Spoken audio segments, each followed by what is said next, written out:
Hello my dear friend, welcome to education point online. So friend, कैसे हैं आप लोग? गए हो बहुत अच्छे होंगे। मेरे प्यारे बच्चों, आज हम लोग बात करने वाले इंजीनियरिंग केमिस्ट्री के सिलेबस के बारे में फॉर एसपीपीयू पुणे यूनिवर्सिटी। ऐसा मेरा प्यारा बच्चा जिन्होंने अभी अभी अपना इंजीनियरिंग में एडमिशन लिया है ना, एसपीपीयू पुणे यूनिवर्सिटी से एफिलिएटेड किसी कॉलेज में, तो आपको फर्स्ट सेमेस्टर में पढ़ना पड़ता है इंजीनियरिंग केमिस्ट्री। तो आज हम लोग इसी इंजीनियरिंग केमिस्ट्री के सिलेबस के बारे में बात करेंगे और साथ ही साथ मेरे प्यारे बच्चों हम लोग ये भी बात करेंगे कि केमिस्ट्री को आपको किस तरीके से प्रिपेयर करना है ताकि आपको दिक्कत ना हो। ठीक है बेटा, चलिए तो वीडियो स्टार्ट करने से पहले मैं कुछ चीजें आपको बता दूं। देखो, फर्स्ट सेमेस्टर में आपको एक सब्जेक्ट पढ़ना पड़ेगा, या तो आप केमिस्ट्री पढ़ोगे या तो आप फिजिक्स पढ़ोगे। ठीक है, अब कैसे पता चलेगा कि आपको केमिस्ट्री और फिजिक्स पढ़ना है बेटा? तो जब आप कॉलेज में जाओगे ना, तो कॉलेज वाले चूज करते हैं कि वो फर्स्ट सेमेस्टर में केमिस्ट्री पढ़ाना चाहते हैं या सेकंड सेमेस्टर में। तो आप मानकर चलो, जब आप कॉलेज जाओगे या तो आप केमिस्ट्री पढ़ोगे, और अगर आप फर्स्ट सेमेस्टर में केमिस्ट्री नहीं पढ़ोगे तो आप पढ़ोगे फिजिक्स। ठीक है, तो कॉलेज में जाओगे तो आपको कॉलेज वाइज समझ में आ जाएगा, क्योंकि कॉलेज टू कॉलेज क्या होता है बेटा, ये वेरी करता है। ठीक है, तो ये मानकर मैं चल रहा हूं कि फर्स्ट सेमेस्टर में आप पढ़ोगे केमिस्ट्री या तो आप सेकंड सेमेस्टर में पढ़ोगे। ठीक है, तो घबराने की बात नहीं है। अगर केमिस्ट्री आपका इस सेमेस्टर में नहीं होगा तो आपको अगले सेमेस्टर में पढ़ना पड़ेगा, क्योंकि केमिस्ट्री और फिजिक्स एक साथ नहीं पढ़ना है पुणे यूनिवर्सिटी में। ठीक है, चलिए साथ ही साथ बेटा आप लोग अभी 11-12 करके आए हो, है ना। आप सभी को पता होगा कि यार फिजिक्स केमिस्ट्री मैथ हमारे 3 मेजर सब्जेक्ट्स होते थे, है ना। 11-12 में क्या होता था बेटा? 11-12 में फिजिक्स होता था, केमिस्ट्री होता था और मैथ्स होता था। ये 3 सब्जेक्ट होते थे। लेकिन इंजीनियरिंग में क्या है ना मेरे प्यारे बच्चों की, ये जो फिजिक्स है ये थोड़ा सा इजी हो जाता है, इसको आप खुद से कर सकते हो। केमिस्ट्री भी क्या होता है बेटा, इजी हो जाता है, आप इसे खुद से कर सकते हो। मैथ्स लेकिन टफ हो जाता है, मैथ्स टफ भी हो जाता है, और मैथ्स का जो सिलेबस है ना वो भी बड़ा हो जाता है। तो आपको मैथ्स में पढ़ना पड़ता है मैथमेटिक्स 1, मैथमेटिक्स 2, मैथमेटिक्स 3। अगर CS ब्रांच के हो तो डिस्क्रीट मैथमेटिक्स, आपको ये 4 मैथमेटिक्स पढ़ने पड़ते हैं, है ना। किसको? CS ब्रांच के बच्चों को। और जिनका ब्रांच CS नहीं है वो मैथमेटिक्स 1, 2, 3 पढ़ता है। ठीक है, तो यहां पर इंजीनियरिंग में क्या बेटा, मैथ्स आपका टफ हो जाता है। ठीक है, और फिजिक्स से एक सब्जेक्ट निकलता है, फिजिक्स से एक सब्जेक्ट निकलता है आपका इंजीनियरिंग मैकेनिक्स। ये सब्जेक्ट क्या होता है बेटा, टफ हो जाता है। तो फिलहाल अभी आप घबराओ मत, मैं सारी चीजें आपको गाइड कर दूंगा।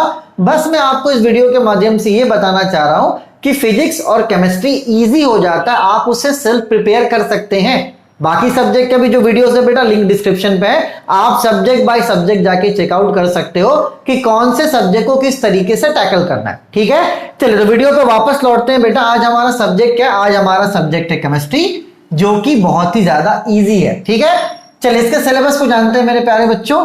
देखो, सबसे पहला जो यूनिट है वो है आपका वाटर टेक्नोलॉजी। आपको देखो करना क्या, मैं आपको एक सिंपल सा फंडा बता रहा हूं। आप क्या करो, वाटर टेक्नोलॉजी आप यूट्यूब में सर्च करो। तो जब आप यूट्यूब पे वाटर टेक्नोलॉजी सर्च करोगे ना, आपको क्या बेटा बहुत सारी चीजें दिखाई देंगी, है ना, बहुत सारे रिजल्ट्स आपको आएंगे। आप क्या करना, 1 बाय 1 सारे रिजल्ट को पढ़ना, देखना कौन सा टीचर आपको कितना अच्छे समझा रहा है। क्योंकि केमिस्ट्री क्या है, यूट्यूब पे अवेलेबल है। आपको क्या करना, पहले चैप्टर को सर्च करना है और देखना है आपको क्या रिजल्ट मिल रहा है। और अगर आप चैप्टर को सर्च करते हो और आपको कोई अच्छा रिजल्ट नहीं मिल रहा, तो आपको क्या करना है बेटा, फिर टॉपिक को सर्च करना है। इसे impurity in water, hardness of water, ये टॉपिक को सर्च करना है। ठीक है, तो again I am repeating the same thing कि सबसे पहले आपको यूट्यूब पे चैप्टर सर्च करना है, और अगर चैप्टर सर्च करने से अच्छा रिजल्ट नहीं मिल रहा है तो आपको टॉपिक सर्च करना है। और जैसे आपको कोई अच्छा टीचर मिल जाए जो आपके टॉपिक को अच्छे से एक्सप्लेन कर रहा है, आपको क्या करना है बेटा, नोट्स बना लेना है। ये काम आप मत चूकना, है ना। किसी दूसरे के नोट्स से आप नहीं पढ़ सकते, आप खुद से पढ़ो और अपना नोट्स बना लो। ठीक है, केमिस्ट्री और फिजिक्स के लिए आपको कोई भी कोचिंग की जरूरत नहीं है, आप अच्छे मन से पढ़ोगे, आपका काम बन जाएगा। तो करना क्या है बेटा, पहले चैप्टर को सर्च करना है। चैप्टर से अगर ना रिजल्ट मिल पाए तो टॉपिक जो भी है, पहले ये पहला टॉपिक सर्च करा, इसको यूट्यूब में पढ़ा। ठीक है, फिर ये टॉपिक है, इसको सर्च करा, यूट्यूब में पढ़ा। तो ऐसे टॉपिक बाय टॉपिक पढ़कर आप कर लोगे, कोई भी घबराने वाली बात नहीं है। ठीक है, तो पहला यूनिट आपका वाटर टेक्नोलॉजी इजी है। दूसरा यूनिट आपका क्या है बेटा, इंस्ट्रूमेंटल मेथड्स ऑफ एनालिसिस, ये भी इजी है, कर लोगे। देखो इसमें क्या कोई कोचिंग की जरूरत नहीं, आप कर लोगे, मेरा बिलीव है। ठीक है, तो ये आपके 2 यूनिट्स हो गए बेटा, है ना।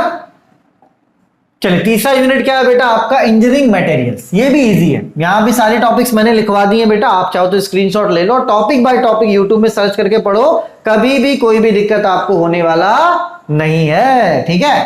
चलिए ये आपका चौथा यूनिट है फ्यूल्स, ठीक है, इसके भी सारे टॉपिक्स मैंने लिखवा दिए, आप आराम से स्क्रीनशॉट ले लो, टॉपिक बाय टॉपिक सर्च करके पढ़ो, ठीक है।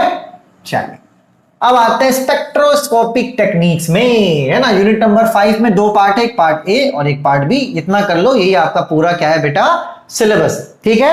चलिए तो अब आपको क्या है बेटा पूरे 5 यूनिट पढ़ने हैं केमिस्ट्री में। थोड़ा सा आप सिस्टम समझना कि केमिस्ट्री में 5 यूनिट्स हैं, केमिस्ट्री में आपको 5 यूनिट पढ़ना है, unit number 1, unit number 2, unit number 3, 4, 5।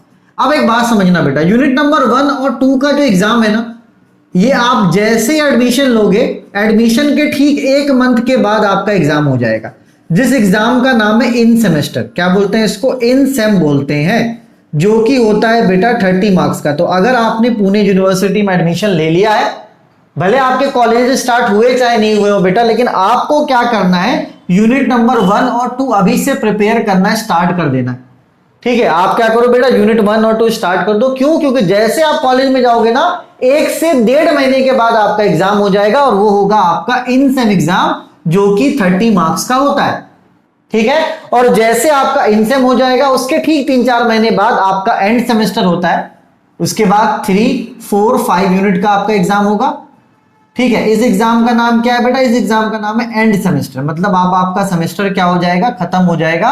तो ये एग्जाम्स होता है 70 मार्क्स का। तो देखो टोटल आपके 100 मार्क्स के एग्जाम्स होते हैं, ठीक है। 30 आपका इन सेमेस्टर और एंड सेमेस्टर आपका 70। तो ये आपका मार्किंग स्कीम रहता है। तो अगर आप एडमिशन ले चुके हो या तो एडमिशन लेने की चाहत रखते हो बेटा, तो आपको क्या करना है, फर्स्ट और सेकंड यूनिट आप पढ़ना भी से स्टार्ट कर दो, कॉलेज वालों से कांटेक्ट कर लो कि सर हमारा कौन सा सब्जेक्ट है, हमें बता दीजिए, क्या हमें फिजिक्स पढ़ना है, क्या हमें केमिस्ट्री पढ़ना है, ठीक है। चलिए जैसे आपको सब्जेक्ट्स वगैरह मिल जाएंगे, उसके बाद आप क्या करोगे, अपने नोट्स वगैरह बनाओ। इन सेम एग्जाम से पहले मैं ये कोशिश करूंगा कि इन सेम एग्जाम से पहले आपके जो भी इंपॉर्टेंट क्वेश्चंस है ना रिगार्डिंग केमिस्ट्री, जो भी इंपॉर्टेंट क्वेश्चंस है यूनिट नंबर 1, 2, 3, 4, 5 के, ये मैं आपको क्या करूंगा, प्रोवाइड करवा दूंगा।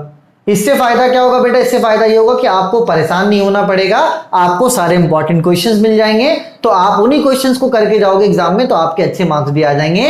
लेकिन पहले आपको पढ़ना है, उसके बाद इंपॉर्टेंट क्वेश्चन करना है, ये नहीं कि पहले इंपॉर्टेंट के चक्कर में ना हो गया, ठीक है। चलिए बेटा, तो फिजिक्स और केमिस्ट्री तो इजी है। देखो मसला क्या है बेटा, मेन मसला है यहां पर मैथमेटिक्स 1 का, क्योंकि जब आप फर्स्ट सेमेस्टर में जाओगे ना, तो फर्स्ट सेमेस्टर में पढ़ना है आपका मैथमेटिक्स 1, जिसको बोलते हैं M1, जो कि मेरे प्यारे बच्चों टफ है। तो इसकी कोचिंग मैं लेता हूं, इसका फीस 799 रहता है, जो कि 7 महीने के लिए या तो 6 महीने के लिए वैलिड रहेगा। आपका पूरा कोर्स इसी फीस में करवा दिया जाएगा, ठीक है। लिंक मैं डिस्क्रिप्शन पे दे देता हूं मैथमेटिक्स 1 का, वो मेरे मेन चैनल पर है। आप जाकर पहले डेमो लेक्चर्स लो, अच्छे से पढ़ो, है ना। आप क्या करो, सबसे पहले डेमो लेक्चर्स लो मैथमेटिक्स 1 का, मेरे मेन चैनल पे जाकर, लिंक मैं दे दूंगा नीचे। तो वहां पर अगर आपको डेमो लेक्चर्स अच्छा लगता है, अभी देखो यहां पर हो सकता है इस चैनल में भी डेमो लेक्चर्स लाऊं, लेकिन फिलहाल अभी वहां पर है, तो आप पढ़ो। अगर इस चैनल पे भी डेमो आएगा तो मैं इस चैनल पे भी डेमो डाल दूंगा, घबराने की जरूरत नहीं है। आप जाके पहले मेन चैनल पे डेमो लेक्चर्स को पढ़ो, ठीक है। मैंने वहां पे जो भी पढ़ाया ना बेटा, एकदम बेसिक लेवल से पढ़ाया। अगर आपको मान के चलो डिफरेंशिएशन में दिक्कत है, इंटीग्रेशन में दिक्कत है, वो सारी चीजें वहां पर क्या हो जाएंगी, क्लियर हो जाएंगी, ठीक है। तो एक मैथमेटिक्स 1 है जो आपको फर्स्ट सेमेस्टर में टफ पड़ेगा। उसके अलावा 2 सब्जेक्ट और हैं, एक है आपका इंजीनियरिंग मैकेनिक्स और दूसरा है आपका ग्राफिक्स। तो दोनों आपको एक साथ नहीं पढ़ना है, या तो आपको ग्राफिक्स पढ़ना होगा या तो आपको मैकेनिक्स पढ़ना होगा। इनका भी लिंक मैं डिस्क्रिप्शन पे दे देता हूं, तो आप अपने सब्जेक्ट के हिसाब से अगर मैकेनिक्स पढ़ना हो तो मैकेनिक्स का डेमो लेक्चर देख सकते हो, और अगर ग्राफिक्स का करना है तो ग्राफिक्स का डेमो लेक्चर देख सकते हो, ठीक है। और ये जो मैथमेटिक्स 2 है ना, ये सभी बच्चों को सेकंड सेमेस्टर में पढ़ना है, ठीक है। तो मैं ये चाहता हूं बेटा कि किसी बच्चे का बैक या केटी ना लगे, अच्छे मन से पढ़ो, क्योंकि देखो मैकेनिक्स भी टफ है और आपका ग्राफिक्स भी टफ है। जिस तरीके से मैं लॉयल्टी कैसे बोल रहा हूं आपको कि भैया पुणे यूनिवर्सिटी में फिजिक्स और केमिस्ट्री इजी है, ये एक सच है, लेकिन मैथमेटिक्स 1, मैथमेटिक्स 2, ग्राफिक्स और मैकेनिक्स, ये 4 सब्जेक्ट आपके फर्स्ट ईयर में क्या होते हैं बेटा, टफ होते हैं। तो इसको अच्छे से पढ़ने की जरूरत है, ठीक है। तो लिंक डिस्क्रिप्शन पे है, आप जाइए, अपने पूरे सिलेबस को भी देख सकते हैं, और साथ ही साथ मैथमेटिक्स 1 का डेमो लेक्चर जरूर लो बेटा, क्योंकि जब आप डेमो लेक्चर से पढ़ोगे अच्छे से, तब आपको समझ में आएगा कि मैं पढ़ा कैसा रहा हूं। अगर आपको अच्छा लगेगा तो मेरा ऐप डाउनलोड करके आप पूरा कोर्स ले सकते हैं, है ना। तो घबराने की कोई बात नहीं है। तब तक अपने और अपनों का खूब ख्याल रखें। और जाने से पहले हमारा एक टेलीग्राम चैनल है जो मैंने सिर्फ महाराष्ट्र के बच्चे के लिए बना रखा है, इसका भी लिंक आपको डिस्क्रिप्शन पे मिल जाएगा। इस टेलीग्राम ग्रुप को ज्वाइन कर लो। यहां पर हम लोग आपस में कम्युनिकेट करेंगे, आपस में बातें करेंगे। और अगर किसी बच्चे को कोई भी तरह की परेशानी हो ना, तो ये दोनों मेरा ही नंबर है, इसको आप सेव कर लो। आप मिस कॉल करना शाम के समय में, मैं कॉल बैक करके बात कर लूंगा। घबराना मत, कोई भी क्वेरी हो, कोई भी घबराहट हो, कुछ भी हो, आप कॉल करो। ऐसा नहीं मैं बड़ा इंसान नहीं हूं, बस आपकी प्रॉब्लम्स को सॉल्व करने के यहाँ पे हूं बेटा। कभी कभी वीडियो के माध्यम से सॉल्व नहीं हो पाता है, तो अगर आपको कोई भी जरूरी बात हो आप मुझे कॉल या मिस कॉल कीजिए, मैं कॉल बैक करके आपसे बात करूंगा, चाहे वो कोर्स के रिगार्डिंग हो, चाहे आपके कैरियर के रिगार्डिंग हो, या किसी भी और तरीके के। ठीक है, चलिए तब तक अपने और अपनों का आप खूब ख्याल रखिए। Take care, bye bye, Tata.